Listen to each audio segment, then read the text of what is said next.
I'm very happy to have Frank Russo with us today. Frank's a brilliant drummer based in Maryland. He's performed with so many great people. If you read his bio, some would include Dr. Lonnie Smith and also the great trombonist Hal Crook. Frank's got the opportunity to perform all over the world and tour internationally, perform at some of the very prestigious jazz festivals there are. And Frank's also a educator of music. He's a college professor. So, Frank, good to see you. Thanks for being with me or being here with me today. Yeah, great, Abe. Thanks for having me. Appreciate it. Awesome. Frank, the first thing I wanted to ask you was maybe a little bit of a, we can reflect a little bit. You've had the opportunity to work with so many great people. You're in this position of being a college professor of music with so many young musicians dream to be in that position and have that, that sort of job. What, right now today, in November of 2024, what are you most grateful for, you think, in your Mhm. career? Mhm. Well, that's a great question. I think that there's unfortunately a lot of musicians that get burnt out and they're not as grateful, or you should be maybe more grateful for the work they've had. It's always easier to look at what you haven't accomplished than what you have accomplished sometimes. And I think that my dad was a musician, and my brother and my brother-in-law, big influences. Just your family members, and they were all great musicians. But growing up in New York City, or near New York City, I grew up in Brooklyn, and growing up near New York City, there was just so much music happening back then, and I just, uh, you just had access to seeing so many of the greats, so many of the legends, and experiencing live music like that. Because it's one thing to stream or listen to music, but once you see it live, once I saw it live, that was it. I really I fell in love, and I'd say that I started on piano, and then I went to drums. And I really, even though I kind of pushed music away for a while because it was not everybody else in my family did it, right? So like I went to sports first, and and then after after a while I warmed up to the idea, and then I started listening and reading about the Charlie Parker book, Bird Lives by Ross Russell, and listening and checking out the music. But once I saw it live, and I was just telling someone today at Old Dominion University here, I went to a clinic, and once I saw it live, jazz. My first concert was at the Village Vanguard. Really, my first remembrance of jazz, and it was at the Village Vanguard. It was Joe Frau right after Moon Germs came out, and it was Eddie Gomez on bass and Steve Gadd on drums, and I can't remember who else. And that was just, it was just, I don't know, to me the biggest revelation, because I'd seen many concerts before, but just the communication and the emotion and the interaction. And So you knew at the Vanguard at the time that the level of improvisation that was happening, even though it was your first, quote unquote jazz concert, you could tell that there was something else. absolutely, I knew that right away. This was better is the wrong word to use, but this was more of the music that I started loving right away. And I had been listening to a lot of Charlie Parker and a lot of Miles Davis before then, and even the Moon Germs records. And then on my way out, I saw who was playing the following week, and all I saw was the words Max Roach. He wasn't the leader, but I just saw Max Roach's name, and I knew that from Charlie Parker. And I went, "Oh, I'm coming back next week." And the leader was pianist Teddy Wilson, who I knew nothing about, and it was Max Roach on drums, and that's why I went. And that's where it started. And so I'm just I'm grateful that I at a young age, I don't know, I was 16, 17 years old. I don't think they checked IDs as strictly back then. Uh, you No, know, that's such a blessing. I mean, that's to be able to be in that room with yeah, Steve Gadd and Max Roach. It's it's like you said, you use the word revelation. yeah. Um, you know, did you start to feel that your playing went into you started to have more revelations about that you had a better understanding of how to play the music, or is that something that came on, with time? I think it came on with time, but I think one I think one thing that happened immediately is when I started listening to the records, then I could picture what was going on. Rather, it wasn't as abstract On as the drum set, you mean? yeah. No, when I would put a record on, like when I would listen to Max Roach, I could actually then listening, I could see him playing after I saw him play live. You know what I mean? And that happened with so many people. So I really think that was um, a big thing for me personally. And the guys, the guys that you look up to, of course, you talk about being grateful. I'm really grateful, for so many things. Um, First of all, to be able to play creative music and have a life, a journey, in music. And I think that, all of my teachers, including the people I've played with, you know, that's some of your teachers very, very well, and my peers, and my students that I learn from as I teach. The opportunity to teach, I'm grateful for, and I wouldn't. I can't go past that without just talking about it, my wife and daughter as well, and my son, and just having a family, feeling um, you know, thankful generally in life, and I have to say their support and that having anybody, all of us that are creative artists, we need a support group, supporting cast, Unquestionable. and I and couldn't and agree more. and that community. That's the word I was looking for.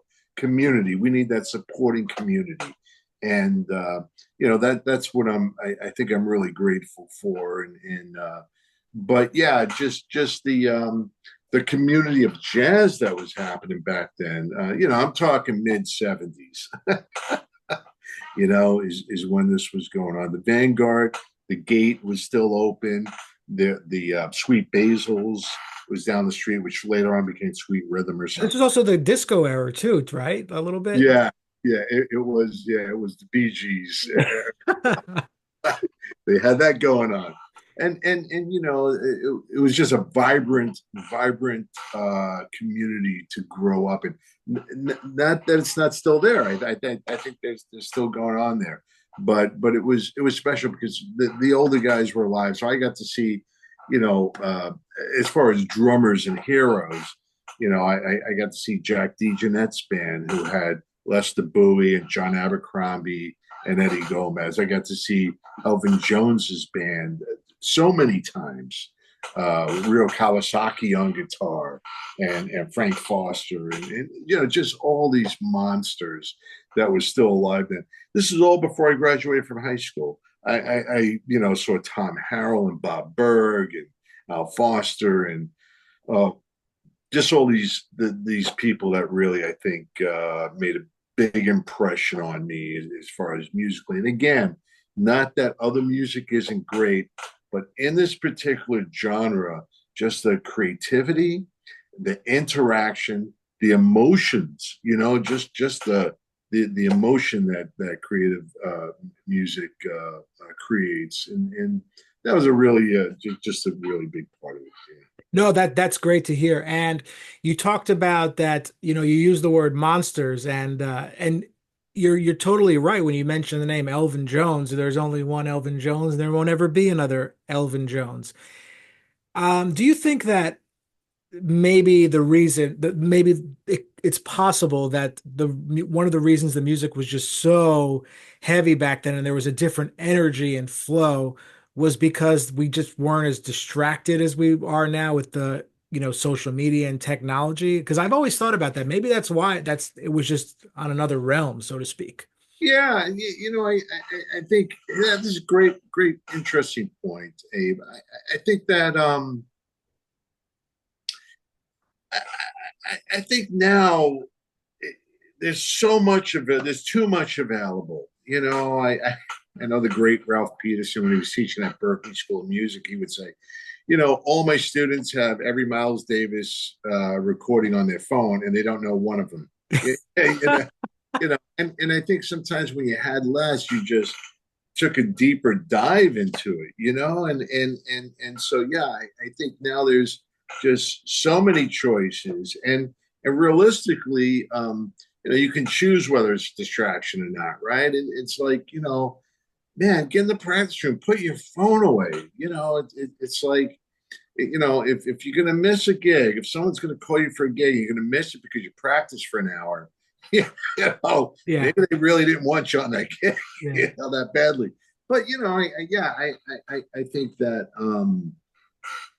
I think definitely, I think some of the technology is great, and some of the technology is just distractions, and you know, songs are now, I like this is one I use a lot with my students. I mean, songs now are compressed to 2-3 minutes. Everything is like in these little small bites, so you can get to the next one instead of enjoying them. But it was like the organ solo in the Doors' "Light My Fire." Right, the organ solo is longer than most hits today. Just the That's organ solo. yeah. You know what I mean? And that's true when you think about all the even just the regular pop music back then was so much longer. I was getting some advice from somebody about posting clips on social media, and I posted a clip that was maybe about a minute long or something, and this person is like an expert in marketing, and he said too long. Yeah. I 15, know. 15 seconds. That's it, no more. And I was like, okay, well, there's something to be said for that the technology has really changed a lot. And you mentioned that you got a chance to see some of these people play, and it's such a privilege. You're also still starting to develop your own voice on jazz, and you're probably looking at like, if I could only play with this person now, if you could go back and assemble your dream band, Mm-hmm. anyone you want, who do you think you would like to play with? Yeah. Well, that's also a very interesting question.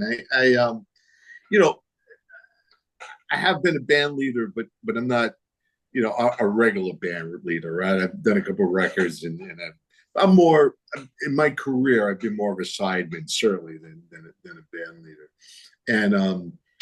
and so I often think about, okay, it's not so much like who would I assemble as a band, but what band would have loved to been in, right? And so of course, to be in John Coltrane's band and experience what Elvin went through, man, just to see that creativity. I mean, that obviously was incredible. The Miles second quintet, what an incredible time. And guys that were exploring. That's another word I forgot to mention. It's just people that were stretching and exploring, and really was trying to think outside the box. Uh, More and going still in that vein, and then I'll get to contemporaries. The Thad Jones big band. I was able to see the Mel Lewis Thad Jones band on a Monday night down at the Vanguard. What a legacy that was. And if you haven't checked out the book, there's a great book by Mel Lewis called "View from the Back of the Bandstand." And he wrote it mostly, and a lot of other people. There's a lot of interviews in it with Dick Oates and all kinds of people, Kenny Washington, so many great people. It's really an interesting book. But yeah, that band was powerful, and just, it's a whole different thing. But then I think contemporary, when I think of contemporary bands, just immediately, without thinking much, immediately what comes to mind, of course, playing with Pat Metheny, playing with John Scofield, playing with Brad Meldau, playing with Keith Jarrett, you know, um, all of those guys. I think I bought almost every one of those guys' records because and that's a lot of information taken. And that's the other thing is it's used to buy a record and study it. You know what I mean? Instead of just buying the next one. But, to know the difference, like even in, let's say, Scofield's band, to know the difference between, his most current group with Steve Swallow on bass, Bill Stewart, the trio, compared to the band that the quartet that was so famous with Bill Stewart, Dennis Irwin, and Joe Lovano. And going back before that, Mark Johnson was on bass. And then before that, he had a record with Charlie Hayden and Jack DeJohnette. Before that, Yeah, I could but see you like fitting in. Did you know the record he did with Billy Higgins with oh, sure, of course. I could see you like really like in that record, like doing the service it needs for the music. That one in particular came to mind when you mentioned Schofield. Yeah, yeah. There's he's had an arc, and when the band changes, he keeps his sound, but it still expands somehow. And same thing with all those guys. I mean, I saw Keith Jarrett's last trio gig at NJ Pack, and man, what that trio, just the longevity and the creativity of that trio was just something special. And yeah, so yeah, those are all they're all some of my top inspirations and guys that have I think. That's great to hear that all those names. And I also wanted to ask you, Frank, when you've had the opportunity to play some really great festivals and venues, that sort of thing, and how does it feel for you before you step on stage? What do you tell yourself? I mean, do you have a certain, mantra, or you take a couple deep breaths? Do you need to practice a certain amount? Like, kind of walk me through what happens before you hit the bandstand. Basically, don't screw up. No, no, that's interesting. I do. I tell you what it is recently. I generally do a lot of preparation, right? So I'm a studier. I'm good at research. I guess there's a part of me that likes all that stuff, and so I generally check out someone's music a lot before I'm going to play with them, Mhm. and and what I've noticed is I have to let a lot of um, that information go and just remind myself to be in the moment and listen. I think that's become more and more important to me. Listen, closer. Not that you always want to imitate things, or you just want to be sensitive, more and more sensitive to what's going on around you. And I think, man, I wish I could remember. I was just reading something that someone said, Abe, and they said that when when you first start playing, you're just listening to yourself, basically, and as you develop, is that you listen less to yourself and more to the people around you. And I've heard so many great clinics, and we've heard it all. It's different from hearing it and actually doing it. And when you start sensing that you're listening more, and someone said, don't, I forget what clinician it was. They said, don't listen to yourself, listen through the music. Listen, try to hear the music that's going on and how you're blending. And that's another word that I think has become more important to me. Is someone talked about not playing with somebody else, but trying to blend your sound with that person. And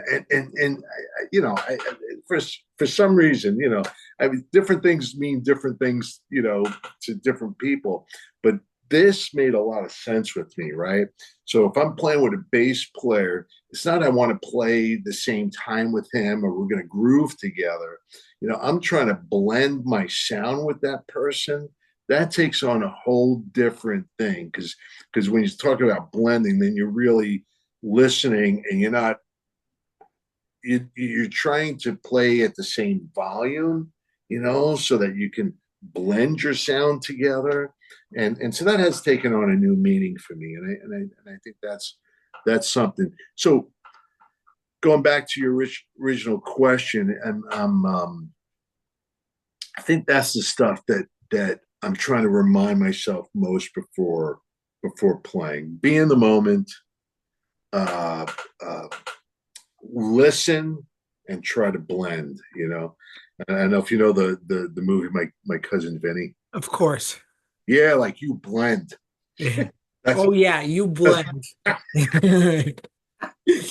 Yeah, that's one of my favorite movies. No, I definitely understand what you're saying, and what you're talking, it is easier said than done, but this is, at least for me, I'm finally like the last couple, the last, I don't know, I've been a perfectionist, and I used to treat everything like life and death, and I'm trying to just step away from that now. But when you're talking about the volume and the overall, just playing through the music, when you when it becomes that way for you, does it almost feel maybe a little bit transcendental, or kind of like you're having a yeah, spiritual thing going on? Because a lot of people connect this music to a higher, absolutely, absolutely, Abe. And I think I would going back to, you said what you're most grateful for. I think spirituality and having faith. I don't know how I would make it through life without that, because there's a lot of ups and downs in music. There's highs and highs, and there's lows of lows. And that it's part of that community support is just. But yeah, I tell you, there's a couple of key people that there's a lot of musicians that you play with that will, you don't really, maybe you work with a lot, but there's a couple of key people that really took the time to straighten my ass out. Mhm. And you'll never forget those people because they entrusted you for some reason with what you needed to hear. And a lot of people, don't want to hurt your feelings. I don't know, or imagine, and maybe I was too young and brash for people to really feel I would take the information in. But with this, I was recording, and actually I'm playing with this person tomorrow night. John Toomey, great pianist at ODU, and we're playing with the great vibraphonist Steve Nelson. Yeah, Uh, I mean, you mentioned Steve. Steve's brilliant. uh, Absolutely. so I'm so fortunate to play with these guys. And back in 2003, or yeah, I was playing with John a lot back then. And he, I don't know if we were doing a take, but we did a record together, and it's called Quiet Now. And it was a reflection of me. The record was more about, of course, we played that tune Quiet Now that, of course, Bill Evans made famous, but not that he composed it, but he made famous. But it was just a capturing a moment of playing trio and learning not to bash drums. You know what I mean? To really, I used to think when I was young, everybody wanted Elvin Jones on their drums on their gig, and I try to play like that, or whatever, more of and I had more of a fusion background anyway. But I was learning how to play brushes better and really how. So this is going back to 2003, and we were. We were doing something, and all of a sudden I didn't hear any piano, and then I hear a little piano, and then all of a sudden, and so we stopped. I don't know if maybe it was maybe it was a sound check or something. And I said, I'm not sure if it was my headphones cutting out, or or John, were you adjusting your mix? Yeah, he's in the next room over. And he said, no, I was seeing if you were listening and you were going to respond to me if we Ah. if we were going to interact. Well, you talked about the brushes too, which is, something I think is important. That was such a big memory. It was like, oh, I'm supposed to listen, Ah, and that was really a moment that I'll always remember. Sorry. no, no, no. You talked about the brushes, and this is a question I wanted to ask you because you know you have such a wealth of knowledge about just overall the drums in general. Uh, what are your thoughts? Let's say if someone asked you to play a gig with them and they said brushes only, how would you feel like as a drummer, as a jazz drummer? I love it. Yeah, That's great. I mean, you know, there's a time and a place for everything, but I think with first of all, with brushes, not that you can't play legato with sticks, but the whole art of playing brushes is legato, and some of the obviously monsters brush players that I look up to, Jeff Hamilton and Peter Erskine and Bill Stewart, even Kenny Washington, going back for Nell Fournier, Shelly Manne. There's a history of really really great brush players, and I think I, I think the thing about playing brushes is that you're to me it makes me play differently or approach the because I try not to use as much of the language that I would play on sticks, right? I would try to play more sweeps and more of why I'm using the brushes. But yeah, it's definitely a volume thing. And although, you can hear guys just really create shapes, even with brushes, shapes and dynamics and everything else. So I think that you can certainly still create a lot of pictures and paint a lot of pictures, and you can still uh, really still explore the great um, dynamics. And I think that's the other thing. I think the older I get, the less I want to play loud. I think when there's a guitar or a piano trio, like the Jim Hall live record, you know, I mean, that's just classic guitar trio. Well, the reason I wanted to ask you about excuse me, brushes was because we just lost Roy Haynes this week. God rest his soul. And Roy, on Blues of the Abstract Truth record, played brushes on Stolen Moments in a way that, really affected me, tremendously. I mean, I'm kind of like talking about but talk about Roy Haynes before we wrap up. What does Roy Haynes mean to you? Yeah, that's a yeah.